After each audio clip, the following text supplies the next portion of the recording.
During the last glacial period, mammoths and humans coexisted for tens of thousands of years. In fact, we are still technically living in an ice age today.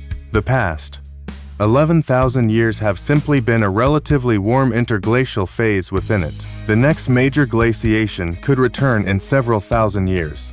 More striking, however, is what happened at the end of the last ice age. Roughly 72% to 88% of the world's megafauna disappeared. Mammoths, saber-toothed cats, giant ground sloths, and glyptodont species that had survived for over 100,000 years in extreme cold went extinct. During a period of warming, this suggests that the true driver of their extinction may not have been the cold itself, but human expansion triggered by a warming climate. Early humans used stone tools to hunt these massive animals, and wherever they arrived, local megafauna tended to vanish within a few thousand years. Australia, the Americas, and Europe all followed this pattern. During the last glacial period, global average temperatures were only about 6 degrees Celsius lower than today. Yet that difference was enough to cover large parts of Europe and North America with massive ice sheets. Vast amounts of fresh water were locked in ice. Sea levels dropped significantly, and much of the land was dominated by tundra and dry grasslands.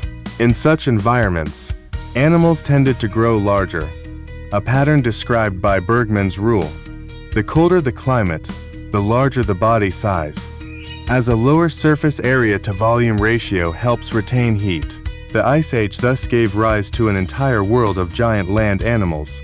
Mammoths, for example, stood about 3.5 meters tall, at the shoulder comparable to modern African elephants, but were equipped with specialized adaptations for cold. A double-layered coat of fur, a fat layer up to 9 centimeters thick, smaller ears to reduce heat loss, and large nasal cavities that helped warm incoming air. Notably, when the last mammoths disappeared, the Egyptian pyramids had already been standing for over 1,000 years. The final population around 500 to 1,000 and glyptodonts were massive, armored mammals weighing around 2 tons, resembling giant armadillos. Recent studies suggest they could briefly stand on their hind legs and use their heavily armored tails to deliver powerful defensive blows.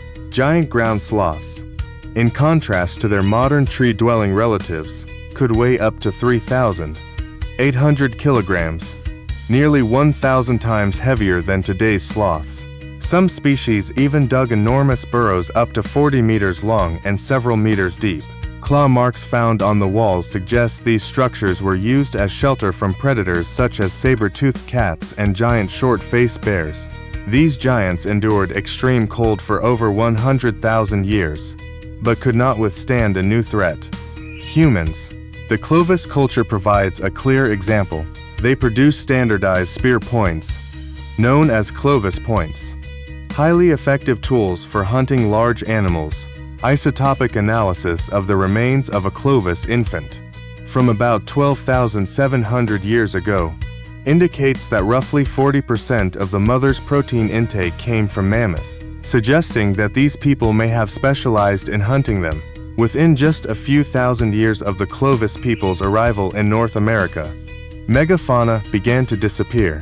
A similar pattern occurred in Australia, where about 85% of large mammals vanished after the arrival of modern humans, because large animals reproduce slowly and have low population recovery rates. Even relatively low levels of hunting pressure can lead to extinction. Another point of concern is the Heinrich events, periodic episodes of rapid cooling that occur roughly every 100 years, often preceded by warming phases. Today, we are observing both global warming and signs of ice sheet instability, which could indicate that a new phase of glacial expansion may be approaching. A temperature drop of just 6 degrees Celsius during the last ice age reshaped continents, sea levels, and ecosystems, giving rise to the largest land animals in Earth's history.